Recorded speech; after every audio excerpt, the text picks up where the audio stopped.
Hello students, welcome to comfort study. কেমন আছো তোমরা সকলে? আশা করছি তোমরা সকলেই ভালো আছো আর মন দিয়ে তোমাদের পড়াশোনা চালিয়ে যাচ্ছ। আজকে তোমাদের জন্য আরেকটি লাইফ সায়েন্সের একটি ক্লাস। তোমরা অনেকেই ফিজিক্যাল সায়েন্সের ক্লাসের জন্য আবেদন করেছিলে, তো ফিজিক্যাল সায়েন্সেরও ক্লাস চলে আসবে, সেগুলোর পিডিএফ সেট বানানো হচ্ছে। তো আজকের আমাদের যে লাইফ সায়েন্সের ক্লাসটা থাকবে সেটা হলো সেক্স ডিটারমিনেশন আর জেনেটিক ডিসঅর্ডার থেকে, মানে লিঙ্গ নির্ধারণ আর জিনগত যে রোগগুলো হয় সেই সম্বন্ধে। এটা পার্ট 3 থাকবে। বংশগতির উপরে কিন্তু আগেই দুটো করানো হয়ে গেছে। তোমরা যদি সেগুলো না দেখে থাকো তাহলে এই ভিডিওটি কমপ্লিট করো, তারপর গিয়ে সেই ভিডিওগুলো চেক করবে, তোমরা প্লেলিস্টে সেগুলো তোমরা পেয়ে যাবে। ঠিক আছে, তো দেরি না করে আজকের ভিডিও শুরু করা যাক। তবে শুরু করার আগে রোজ দিনের মতন বলে রাখি, যারা যারা নতুন আছো, নতুন দেখছো, তারা আমাদের টেলিগ্রাম চ্যানেল আছে। টেলিগ্রাম চ্যানেলে তোমরা আমাদের এই কোশ্চেনের যে পিডিএফগুলো হয় সেগুলো তোমরা পিডিএফ ফুল সেটটা পেয়ে যাবে। আর হোয়াটসঅ্যাপ গ্রুপ, ফেসবুক গ্রুপে তোমরা আমাদের সাথে যুক্ত হতে পারো, সেখানে তোমরা আমাদের কোশ্চেন করতে পারো। আগের থেকেই অনেক স্টুডেন্ট যুক্ত হয়ে আছে, তো অতি সত্বর এগুলোতে জয়েন হও। তোমরা ডেসক্রিপশনে সবগুলোর লিঙ্ক পেয়ে যাবে। খাতা কলম নিয়ে বসবে আমি বলবো, আর কোশ্চেনগুলো নোট ডাউন করার চেষ্টা করবে, কারণ এই চ্যাপ্টারটা খুব ইম্পর্ট্যান্ট একটা চ্যাপ্টার। আশা করি তোমরা মন দিয়ে করবে আর তোমাদের ভালো লাগবে। তো তোমরা ভিডিওটিকে পজ করবে আর জানাবে, যে ভিডিওর শেষে জানাবে কমেন্ট করে যে কত তোমাদের নাম্বার আসছে, ঠিক আছে, কতগুলো ঠিক হচ্ছে। তো ফার্স্ট কোশ্চেন যেটা দেওয়া আছে, বলা আছে ক্রোমোসোম সংখ্যা বা তার গুণগত বৈশিষ্ট্য দ্বারা নিয়ন্ত্রিত লিঙ্গ নির্ধারণ হলো কোন ধরনের নির্ধারণ? অপশন দেওয়া আছে প্রাথমিক লিঙ্গ নির্ধারণ, গৌণ লিঙ্গ নির্ধারণ, উভয়ই, অথবা কোনোটি নয়। তো এই যে ক্রোমোসোম সংখ্যা বা তার গুণগত বৈশিষ্ট্য দ্বারা, ক্রোমোসোম সংখ্যা আর তার গুণগত বৈশিষ্ট্য দ্বারা যদি লিঙ্গ নির্ধারণ করা হয়, তবে সেটা কী ধরনের লিঙ্গ নির্ধারণ? তোমাদের এখানে কিন্তু রাইট অ্যান্সার হয়ে যাবে। আশা করছি তোমরা সকলেই অ্যান্সার পিক করেছো। তোমাদের রাইট অ্যান্সার হয়ে যাবে অপশন নাম্বার এ, প্রাথমিক লিঙ্গ নির্ধারণ।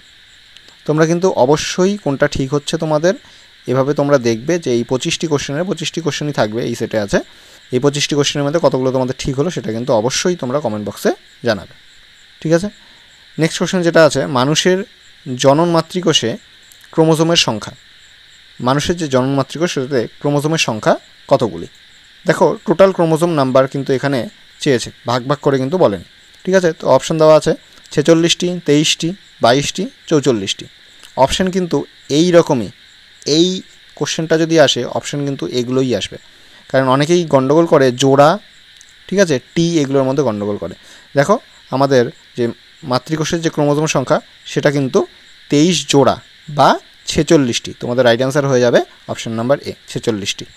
অথবা কোনো জায়গায় যদি 46টির বদলে অপশনে দেওয়া থাকে 23 জোড়া, তাহলে সেটাও কিন্তু তোমাদের রাইট অ্যান্সার। নেক্সট কোশ্চেন বলেছে মানুষের দেহকোষে সেক্স ক্রোমোসোম সংখ্যা। এবারে দেখো সেক্স ক্রোমোসোমের কথা বলেছে, এখানে কিন্তু বলে দেওয়া আছে একটা নির্দিষ্ট প্রকার ক্রোমোসোমের কথা। সেক্স ক্রোমোসোমের সংখ্যা অপশন দেওয়া আছে 44টি, 46টি, 2টি, 1টি। তো এখানকার মধ্যে তোমাদের রাইট অ্যান্সার কিন্তু হয়ে যাবে অপশন নাম্বার সি, 2টি, ঠিক আছে। এই 46টি আমরা মাত্র পড়লাম, 23 জোড়া, তার মধ্যে থেকে 22 জোড়া মানে 44টি হয়ে গেলো, সেটা হলো অটোসোম, ঠিক আছে। আর বাকি যে 1 জোড়া বা 2টি সেটা হলো গিয়ে সেক্স ক্রোমোসোম বা অ্যালোসোম, ঠিক আছে। নেক্সট বলেছে পুরুষদের দেহে 44টি অটোসোমের সাথে উপস্থিত ক্রোমোসোম হলো। দেখো, এখানে কিন্তু পুরুষদের দেহের কথা বলেছে, তাহলে পুরুষদের দেহে যে 44টি অটোসোম থাকে তাদের সাথে উপস্থিত ক্রোমোসোমটি কী? তো এখানে অপশানে দেওয়া আছে XX chromosome, XY chromosome, XO chromosome আর YO ক্রোমোসোম। তো এখানে কিন্তু তোমাদের রাইট অ্যান্সার হবে, যেহেতু পুরুষদের দেহের কথা বলেছে, তাহলে সেক্ষেত্রে কিন্তু তোমাদের রাইট অ্যান্সার হয়ে যাবে option number B, XY chromosome, ঠিক আছে। এই কারণেই দেখো দুটি আলাদা ধরনের, এক্স আর ওয়াই, দুটি আলাদা ধরনের ক্রোমোসোম থাকে। আর মহিলাদের ক্ষেত্রে কিন্তু XX দুটো একই টাইপের ক্রোমোসোম থাকে, ঠিক আছে। পরবর্তীতে এই নিয়ে একটা কোশ্চেন আছে, দেখবো পরে। নেক্সট কোশ্চেনে চলে যাই। বলেছে মহিলাদের বলা হয়, এই যে দেখো বলা আছে মহিলাদের বলা হয়, ঠিক আছে। অপশান দেওয়া আছে হেটেরোগ্যামেটিক লিঙ্গ, হেটেরোজাইগোটিক লিঙ্গ, হোমোগ্যামেটিক লিঙ্গ আর হেটেরোজাইগোটিক লিঙ্গ। এটা হোমোজাইগোটিক লিঙ্গ হতো, এখানে একই অপশান দুটো দিয়ে দেওয়া আছে। যাই হোক, তোমরা তোমাদের অ্যান্সার পিক করো। দেখো, মহিলাদের, দেখো এইমাত্র বললাম মহিলাদের ক্ষেত্রে কিন্তু দুটো একই হয়, XX দুটো কিন্তু একই হয়, আর পুরুষদের ক্ষেত্রে সেটা X আর Y হয়, দুটো আলাদা আলাদা। তো সেম যদি হয় তাহলে সেক্ষেত্রে আমরা কি জানি, সেম যদি হয় তাহলে কিন্তু সেক্ষেত্রে আমরা জানি যে হোমো হয়, তাই কি না, হোমো হয়। আর আলাদা হলে সেটাকে কি বলে, হেটেরো বলে। তো তো এখানে তোমাদের রাইট অ্যান্সার হয়ে যাবে অপশন নাম্বার সি। ঠিক আছে, মহিলাদের বলা হচ্ছে হোমোগ্যামেটিক লিঙ্গ। কেন? কারণ এক্স এক্স একই টাইপের গ্যামেট দেখা যায় এখানে। নেক্সট, আচ্ছা এখানে বলেছে দেখো মহিলাদের জিনোটাইপ এক্স এক্স বলে তাদের ক্ষেত্রে তাদের দেহে এক প্রকার গ্যামেট তৈরি হয়। ঠিক আছে, একই প্রকার গ্যামেট তৈরি হচ্ছে, এই কারণে মহিলাদের হোমোগ্যামেটিক লিঙ্গ বলে। আর পুরুষদের ক্ষেত্রে জিনোটাইপ এক্স ওয়াই আলাদা আলাদা হয়, দু প্রকার গ্যামেট তৈরি হয়, তার জন্য কি বলা হয়? পুরুষদের হেটেরোগ্যামেটিক লিঙ্গ কিন্তু বলা হয়। নেক্সট কোশ্চেনে বলেছে দেখো যে সকল জিন পুরুষের ওয়াই ক্রোমোজোমে অবস্থান করে তাদের বলা হয়। যে সকল জিন পুরুষের ওয়াই ক্রোমোজোমে এক্স আর ওয়াই দুটো থাকে, ওয়াই ক্রোমোজোমের মধ্যে যেটি অবস্থান করছে তাদের কি বলা হয়? অপশন দেওয়া আছে অঙ্কোজিন, সিউডোজিন, ট্রান্সজিন আর হোল্যান্ড্রিক জিন। তো এখানে তোমাদের রাইট অ্যান্সার হয়ে যাবে পুরুষদের কি বলছে, যে সকল জিন পুরুষদের ওয়াই ক্রোমোজোমের মধ্যে অবস্থান করে তাদের কিন্তু বলা হয় হোল্যান্ড্রিক জিন। ঠিক আছে, অপশন নাম্বার ডি তোমাদের রাইট অ্যান্সার। এখানকার মধ্যে অঙ্কোজিন দেখে তোমাদের কি মনে হচ্ছে? আমরা কিন্তু ক্যান্সারের ক্ষেত্রে কিন্তু এই অঙ্ক কথাটা কিন্তু পড়েছি। যদি প্রোটো অঙ্কোজিন, ঠিক আছে, প্রোটো অঙ্কোজিন যদি অ্যাক্টিভ হয়ে যায় তাহলে সেগুলো অঙ্কোজিনে পরিণত হয়, আর যার কারণে কিন্তু পরবর্তীতে সেটা ঠিক আছে ক্যান্সারের কারণ হয়ে দাঁড়ায়। নেক্সট কোশ্চেনে বলেছে 22A + Y এটা হলো অ্যান্ডোস্পার্ম, আর 22A + X এটা কি? 22A + Y হলো অ্যান্ডোস্পার্ম, আর 22A + X তাহলে কি হবে? অপশন দেওয়া আছে সিউডোস্পার্ম, গাইনোস্পার্ম, জার্মস্পার্ম আর হলো গিয়ে কোনোটি নয়। তো 22A + X এটা হয়ে যাবে তোমাদের গাইনোস্পার্ম। ঠিক আছে, option number B right answer. Next question বলেছে জিনের আকস্মিক ও স্থায়ী পরিবর্তনকে বলা হয়। জিনের আকস্মিক ও স্থায়ী পরিবর্তনকে কি বলা হয়? তোমরা জানো সকলেই অ্যান্সারটা। অপশন দেওয়া আছে অ্যানিউপ্লয়েডি, ইনভার্সন, মিউটেশন, রিকম্বিনেশন। তো খুব ইজি একটা কোশ্চেন, তোমরা সকলেই আশা করি এটা ঠিকই অ্যান্সার করবে। এটা রাইট অ্যান্সার হয়ে যাবে অপশন নাম্বার সি, মিউটেশন। ঠিক আছে, নেক্সট কোশ্চেন বলেছে অটোজোম বাহিত বংশগত রোগ। খুব ইম্পর্টেন্ট তোমাদের জিএনএম এএনএম এক্সামের জন্য। অটোজোম বাহিত বংশগত রোগ কোনটি? অপশন দেওয়া আছে হিমোফিলিয়া, বর্ণান্ধতা, থ্যালাসেমিয়া, স্কারভি। তো অটোজোম বাহিত যে রোগ সেটা হলো গিয়ে থ্যালাসেমিয়া। ঠিক আছে, option number C right answer. ঠিক আছে, আর এখানকার যে হিমোফিলিয়া দেওয়া আছে এটা কিন্তু একটা বংশগত রোগ। ঠিক আছে, মানে সেক্স ক্রোমোজোম বাহিত। এখানে দেখো বলা আছে যে অটোজোম বাহিত যে প্রচ্ছন্ন রোগ আর অটোজোম বাহিত প্রকট রোগ, কিছু নাম দেওয়া আছে। দেখো অটোজোম বাহিত প্রচ্ছন্ন রোগগুলি সিপাস্ট, ঠিক আছে, এটা দিয়ে মনে রাখতে পারো। এখানে বলা আছে সিস্টিক ফাইব্রোসিস, ফিনাইল কিটোনুরিয়া, এ দিয়ে অ্যালবিনিজম, এস দিয়ে সিকেল সেল অ্যানিমিয়া, যেটা তোমাদের খুব ইম্পর্ট্যান্ট একটা টপিক, আর হলো গিয়ে থ্যালাসেমিয়া, এটাও কিন্তু খুব ইম্পর্ট্যান্ট। ঠিক আছে, আর অটোজোম বাহিত যে প্রকট রোগ এগুলো কিন্তু সবগুলো কী ছিল? প্রচ্ছন্ন ছিল, এটা কিন্তু মনে রাখবে। এগুলো অটোজোম বাহিত প্রচ্ছন্ন রোগ ছিল। আর অটোজোম বাহিত যে প্রকট রোগ, ঠিক আছে, এগুলো একটু কম আসে। এখানে দেখো দেওয়া আছে Huntington's disease, nail patella syndrome আর মায়োটনিক ডিস্ট্রফি। ঠিক আছে, এগুলো হলো প্রকট। আর প্রচ্ছন্ন যেটা মোস্ট ইম্পর্ট্যান্ট এখানকার মধ্যে, এই কয়েকটা তোমরা নাম মনে রাখতে পারো। নেক্সট কোশ্চেন বলেছে থ্যালাসেমিয়া রোগের একটি লক্ষণ। থ্যালাসেমিয়া রোগের একটি লক্ষণ, অপশন দেওয়া আছে স্কারভি, অ্যানিমিয়া, রিকেট, ম্যালেরিয়া। তো এই থ্যালাসেমিয়া রোগে কিন্তু রক্তাল্পতা দেখতে পাওয়া যায়। তো এখান থেকে তোমাদের রাইট অ্যান্সার হয়ে যাবে অ্যানিমিয়া। ঠিক আছে, option number B right answer, anaemia. তো এখানে থ্যালাসেমিয়া যে বললাম, ঠিক আছে, থ্যালাসেমিয়া কি একটি অটোজোম বাহিত প্রচ্ছন্ন বংশগত রোগ। ঠিক আছে, তো এই থ্যালাসেমিয়া রোগের কারণ কিন্তু হিমোগ্লোবিন হলো গিয়ে এটি কোয়াটারনারি স্ট্রাকচার। ঠিক আছে, এখানে 4টি পেপটাইড শৃঙ্খল থাকে। ঠিক আছে, এই শৃঙ্খলের মধ্যে দুটো কী থাকে? দুটো থাকে আলফা আর দুটো থাকে বিটা। ঠিক আছে, এই দুটোর মধ্যে যদি কোনো ডিসঅর্ডার মানে এই দুটোর মধ্যে যদি কোনো গঠনগত ত্রুটি দেখতে পাওয়া যায় তাহলে কিন্তু সেক্ষেত্রে এই থ্যালাসেমিয়া রোগটা হয়। ঠিক আছে, নেক্সট এখানে বলেছে যে রোগের জন্য গ্লোবিন পেপটাইড শৃঙ্খলের অস্বাভাবিক গঠন দায়ী তা হলো, এই যে মাত্র যেটা বললাম, যে রোগের জন্য গ্লোবিন পেপটাইড শৃঙ্খলের অস্বাভাবিক গঠন দায়ী। ঠিক আছে, মাত্রই বললাম। অপশান দেওয়া আছে হিমোফিলিয়া, থ্যালাসেমিয়া, ম্যালেরিয়া, স্কারভি। তো তোমরা সকলেই অ্যান্সারটা জানো, তোমাদের রাইট অ্যান্সার হয়ে যাবে option number B, thalassaemia. Next question, আচ্ছা এখানে বলা আছে হুইপল আর ব্রাডফোর্ড 1932 সালে সর্বপ্রথম থ্যালাসেমিয়ার নামকরণ করেন। এই রোগে হিমোগ্লোবিন নামক সংযুক্ত প্রোটিন কম পরিমাণে তৈরি হয়। এই রোগের কারণে কি হয়? হিমোগ্লোবিন নামক সংযুক্ত প্রোটিন কম পরিমাণে তৈরি হয়। আর এখানে বলা আছে হিমোগ্লোবিনের যে ত্রুটি, হিমোগ্লোবিনের ত্রুটির জন্য যে রোগ হয় তাদের কি সেই রোগগুলোকে বলা হচ্ছে হিমোগ্লোবিনোপ্যাথি। ঠিক আছে, হিমোগ্লোবিনের ত্রুটির জন্য যে রোগগুলো হয় সেগুলো হলো হিমোগ্লোবিনোপ্যাথি। নেক্সট কোশ্চেন বলেছে থ্যালাসেমিয়া মাইনর আর যে নামে পরিচিত। থ্যালাসেমিয়া দুই টাইপের হয়, থ্যালাসেমিয়া মেজর, থ্যালাসেমিয়া মাইনর। ঠিক আছে, থ্যালাসেমিয়া মাইনর আর যে নামে পরিচিত সেটি হলো, অপশন দেওয়া আছে thalassaemia trait, thalassaemia hydrops, কুলির thalassaemia আর থ্যালাসেমিয়া চাইল্ড। তো থ্যালাসেমিয়া মাইনর যে নামে আর যে নামে পরিচিত, এখানে তোমাদের রাইট অ্যান্সার হয়ে যাবে থ্যালাসেমিয়া ট্রেইট। ঠিক আছে, আর এই যে এখানে দেখতে পাচ্ছ কুলির থ্যালাসেমিয়া, এটা কিন্তু থ্যালাসেমিয়া মেজর। ঠিক আছে, নেক্সটে দেওয়া আছে এখানে দেখো থ্যালাসেমিয়া যে মেজর সেটার আরেকটা নাম হলো গিয়ে কুলির অ্যানিমিয়া। নেক্সট এখানে বলেছে থ্যালাসেমিয়া রোগটি যে প্রোটিনের অস্বাভাবিকতার ফলে সৃষ্টি হয়। কোন প্রোটিনের অস্বাভাবিকতার ফলে সৃষ্টি হয়? এইমাত্রই বললাম হিমোগ্লোবিনের মধ্যে থাকে কি প্রোটিন? Globin protein. ঠিক আছে, তো এখানে ফাইব্রিন, গ্লোবিন, ফ্ল্যাভিন আর থাইমিন। তোমাদের রাইট অ্যান্সার হয়ে যাচ্ছে অপশন নাম্বার বি। ঠিক আছে, গ্লোবিন প্রোটিন। মানুষের যে ক্রোমোজোমে আলফা গ্লোবিন চেন থাকে, মানুষের যে ক্রোমোজোমের মধ্যে আলফা গ্লোবিন চেন থাকে সেটি কত নং? অপশান দেওয়া আছে 11 নং, 12 নং, 14 নং আর 16 নং। তো আলফা গ্লোবিন চেন যে থাকে সেটা হলো গিয়ে 16 নং। ঠিক আছে, তোমাদের right answer option number D. আচ্ছা, এখানে বিটা গ্লোবিনের ব্যাপারেও বলা আছে। দেখো বিটা গ্লোবিন চেন থাকে কোথায়? 11 নং ক্রোমোজোমে।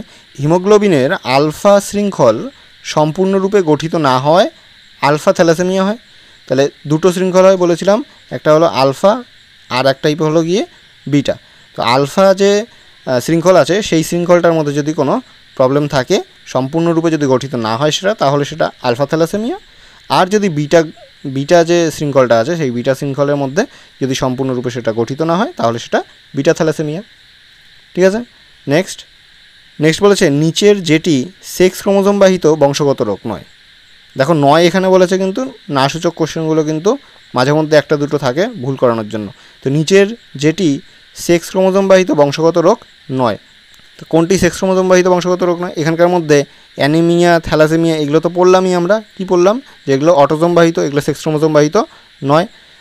তাহলে আর স্কারভি, এই সবকটি কিন্তু তোমাদের রাইট অ্যান্সার হয়ে যাবে সবকটি। এই একটিও কিন্তু সেক্স ক্রোমোজোম বাহিত রোগ নয়। ঠিক আছে, সবগুলি কি অটোজোম বাহিত রোগ। নেক্সট এখানে বলেছে দেখো লিঙ্গ সংযোজিত প্রকট রোগ, একটু আগে আমরা পড়লাম যে অটোজোম বাহিত প্রকট রোগ, প্রকট বংশগত রোগ আর প্রচ্ছন্ন বংশগত রোগ। এবার এখানে বলেছে লিঙ্গ সংযোজিত প্রকট রোগ, লিঙ্গ সংযোজিত প্রচ্ছন্ন রোগ আর ওয়াই ক্রোমোজোম সংযোজিত রোগ। এখানে লিঙ্গ সংযোজিত যে প্রকট রোগের কথা বলা হচ্ছে সেটা হলো গিয়ে হাইপোফসফেটেমিয়া। ঠিক আছে, হাইপোফসফেটেমিয়া আর একটা হলো গিয়ে রেড সিনড্রোম। এটা হলো গিয়ে লিঙ্গ সংযোজিত প্রকট রোগ, লিঙ্গ সংযোজিত প্রকট রোগ। লিঙ্গ সংযোজিত যদি প্রচ্ছন্ন রোগের কথা বলে তাহলে হয়ে যাবে হিমোফিলিয়া আর হলো গিয়ে কালার ব্লাইন্ডনেস। ঠিক আছে, তো লিঙ্গ সংযোজিত প্রচ্ছন্ন রোগ এখানকার মধ্যে হিমোফিলিয়া আর কালার ব্লাইন্ডনেস, এটা দুটোই কিন্তু খুব ইম্পর্টেন্ট। আর ওয়াই ক্রোমোজোম সংযোজিত রোগ এটা হলো গিয়ে হাইপারট্রাইকোসিস আর হলো গিয়ে মেল ইনফার্টিলিটি। ঠিক আছে, নেক্সট চলে যাই। বলেছে কোন রোগটি অটোজোমাল জিন দ্বারা সৃষ্ট নয়? অটোজোমাল যে জিন মানে অটোজোম বাহিত রোগ নয় কোনটি সেটা বলেছে। তো বলেছে sickle cell anaemia, haemophilia, thalassaemia আর অ্যাবিনিজম। তো এখানকার মধ্যে সবকটি দেখো অটোজোমাল, আমরা যে রোগগুলো পড়লাম সিপাস্ট, ঠিক আছে, সেখানকার মধ্যে কিন্তু এই সবগুলোই ছিল। সিকল সেল অ্যানিমিয়া ছিল, তারপর হলো গিয়ে থ্যালাসেমিয়া ছিল, অ্যাবিনিজম ছিল, কিন্তু শুধু কোনটা ছিল না? হিমোফিলিয়া ছিল না। তোমাদের রাইট অ্যান্সার হয়ে যাবে হিমোফিলিয়া। এটি কিন্তু এক্স ক্রোমোজোম বাহিত। ঠিক আছে, সেক্স ক্রোমোজোম বাহিত এটা রোগ। নেক্সট কোশ্চেন বলেছে যে বংশগত রোগে রক্তক্ষরণ সমস্যা দেখা যায়, যে বংশগত রোগে রক্তক্ষরণ সমস্যা দেখা যায় সেটি হলো, অপশান দেওয়া আছে লিউকেমিয়া, হিমোফিলিয়া, থ্যালাসেমিয়া, বর্ণান্ধতা। এখানে যেহেতু বংশগত রোগের কথা বলেছে রক্তক্ষরণ সমস্যা দেখা যায়, এটা কিন্তু রাইট অ্যান্সার হয়ে যাবে তোমাদের অপশান নাম্বার বি, হিমোফিলিয়া হয়ে যাবে তোমাদের রাইট অ্যান্সার। নেক্সট বলেছে মানবদেহে হিমোফিলিয়া রোগের জন্য দায়ী জিনটি। মানবদেহে হিমোফিলিয়া যে রোগ হয় সেটার জন্য কোন জিনটি দায়ী? অপশান দেওয়া আছে এক্স ক্রোমোজোমে অবস্থিত প্রকট জিন, এক্স ক্রোমোজোমে অবস্থিত প্রচ্ছন্ন জিন, অটোজোমে অবস্থিত প্রকট জিন আর অটোজোমে অবস্থিত প্রচ্ছন্ন জিন। তো আমরা আগেই বললাম যে হিমোফিলিয়া রোগের জন্য কি ক্রোমোজোম বাহিত এটা একটা রোগ, অটোজোম কিন্তু এটা হলো গিয়ে সেক্স ক্রোমোজোম বাহিত, অটোজোম বাহিত কিন্তু এটা নয়। তাই জন্য এই দুটো অপশান আগেই কাটা। আর এখানে যেহেতু হিমোফিলিয়ার কথা বলা হয়েছে, একটু আগেই আমরা বললাম যে সেটা কি প্রচ্ছন্ন একটি রোগ, তো তোমাদের রাইট অ্যান্সার হয়ে যাবে অপশন নাম্বার বি। নেক্সট এখানে বলেছে অ্যান্টি হিমোফিলিক গ্লোবিউলিন ফ্যাক্টরটি হলো, anti haemophilic globulin factor option দেওয়া আছে ফ্যাক্টর 8, ফ্যাক্টর 7, ফ্যাক্টর 9, ফ্যাক্টর 10। তো অ্যান্টি হিমোফিলিক যেটা গ্লোবিউলিন ফ্যাক্টর সেটা হলো গিয়ে ফ্যাক্টর 8। এটার যদি অভাব না হয় তাহলে কিন্তু হিমোফিলিয়া হয় না, ঠিক আছে? এটার অভাবের কারণেই হিমোফিলিয়া রোগটি হয়। এখানে দেখো বলা আছে হিমোফিলিয়া এ ঘটে রক্তসঞ্চালনের জন্য দায়ী যে ফ্যাক্টরটির অভাবে। কোন ফ্যাক্টরের অভাবে হয়? অপশন দেওয়া আছে ফ্যাক্টর 6, ফ্যাক্টর 7, ফ্যাক্টর 8, ফ্যাক্টর 9। তো এইমাত্রই বললাম তোমাদের রাইট অ্যান্সার হয়ে যাবে কোন ফ্যাক্টর? হিমোফিলিয়া এ, এটা কিন্তু এই ফ্যাক্টর 8-এর অভাবে ঘটে, ঠিক আছে? অপশন নাম্বার সি তোমাদের রাইট অ্যান্সার। নেক্সট বলেছে রয়্যাল হিমোফিলিয়া। রয়্যাল হিমোফিলিয়া এটা খুব চেনা একটা কোশ্চেন, খুব ইম্পর্টেন্ট আর খুব কমন। রয়্যাল হিমোফিলিয়া হয় কোন ফ্যাক্টরের অভাবে? অপশন দেওয়া আছে ফ্যাক্টর নাম্বার 6, 7, 8, 9। তো রয়্যাল হিমোফিলিয়া যেটা হয় সেটা কিন্তু ফ্যাক্টর নাম্বার 9-এর অভাবের কারণে হয়। অপশন দেওয়া আছে, এখানে দেখো বলে দেওয়া আছে যে হিমোফিলিয়া বিকে রয়্যাল হিমোফিলিয়া বলার কারণটা হলো ইংল্যান্ডের যে রাজবংশের রানী ভিক্টোরিয়া তার মধ্যে প্রথম কিন্তু এই রোগটি দেখা গিয়েছিল, যার কারণে একে রয়্যাল হিমোফিলিয়া বলা হয়, ঠিক আছে? কোন ফ্যাক্টরের অভাবে? ফ্যাক্টর নাম্বার 9-এর অভাবে। আশা করি বুঝতে পেরেছো। ভিডিওটি ভালো লেগে থাকলে ভিডিওটিকে একটি লাইক করে দেবে, আর চ্যানেলটিকে, আমাদের কমফোর্ট স্টাডি চ্যানেলটিকে একটি সাবস্ক্রাইব করে দেবে। সাবস্ক্রাইব করে বেল আইকনটি দাবিয়ে দেবে, তাহলে প্রত্যেকটি ভিডিও তোমাদের কাছে কিন্তু চলে যাবে। নেক্সট কোশ্চেন বলেছে ক্লাসিক হিমোফিলিয়া কাকে বলা হয়? কোনটিকে? অপশান দেওয়া আছে haemophilia A, haemophilia B, haemophilia C আর বর্ণান্ধ থাকে। তো ক্লাসিক হিমোফিলিয়া কাকে বলা হয়? তো ক্লাসিক হিমোফিলিয়া বলা হয় হিমোফিলিয়া এ কে, ঠিক আছে? হিমোফিলিয়া এ কে বলা হয় ক্লাসিক হিমোফিলিয়া। এখানে দেখো বলা আছে হিমোফিলিয়া এ বি উভয় এক্স ক্রোমোজোম অবস্থিত প্রচ্ছন্ন রোগ, ঠিক আছে? প্রচ্ছন্ন রোগ, এটা কিন্তু মনে রাখবে, প্রকট কিন্তু নয়, প্রচ্ছন্ন। আর হিমোফিলিয়া সি অটোজোম গঠিত প্রচ্ছন্ন রোগ, এটাও প্রচ্ছন্ন, কিন্তু হিমোফিলিয়া সি কি অটোজোম গঠিত, এটা কিন্তু এক্স ক্রোমোজোম বাহিত না।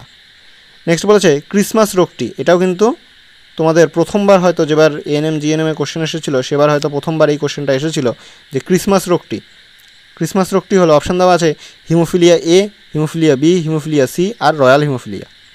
তো এখানে যে ক্রিসমাস রোগটি বা ক্রিসমাস ডিজিজ যেটাকে আমরা বলি সেটা কিন্তু হিমোফিলিয়া বি, ঠিক আছে? Option number B right answer. Next question বলেছে রক্ততঞ্চনে সাহায্যকারী ফ্যাক্টর 8 এর অপর নাম কি? রক্ততঞ্চনে যে সাহায্যকারী ফ্যাক্টর 8 যেটার অভাবের কারণে কি হয়? হিমোফিলিয়া হয়, এর অপর নামটা কি? অপশান দেওয়া আছে এবিবি, এইচবিএ, পিটিএ আর এএইচএফ। তো রক্ততঞ্চনে সাহায্যকারী ফ্যাক্টর 8 এর অপর নাম হলো গিয়ে অপশান নাম্বার ডি তোমাদের রাইট অ্যান্সার, এএইচএফ, ঠিক আছে? এএইচএফ, এটার ফুল ফর্ম কি? Anti haemophilic factor. এর নামের মধ্যেই কিন্তু আছে অ্যান্টি হিমোফিলিক ফ্যাক্টর, এটা যদি থাকে তাহলে হিমোফিলিয়া হবে না, ঠিক আছে? এর অভাবের কারণে হিমোফিলিয়া হবে, ঠিক আছে? তাহলে অ্যান্টি হিমোফিলিক ফ্যাক্টর হলো গিয়ে ফ্যাক্টর নাম্বার 8। খুব ইম্পর্ট্যান্ট একটা কোশ্চেন, তোমরা নোট ডাউন করে রাখবে। নেক্সট কোশ্চেন, আর আজকের আমাদের সেটের লাস্ট কোশ্চেন, বলা আছে রক্ততঞ্চনে সাহায্যকারী ফ্যাক্টর 11 এর অপর নাম কি?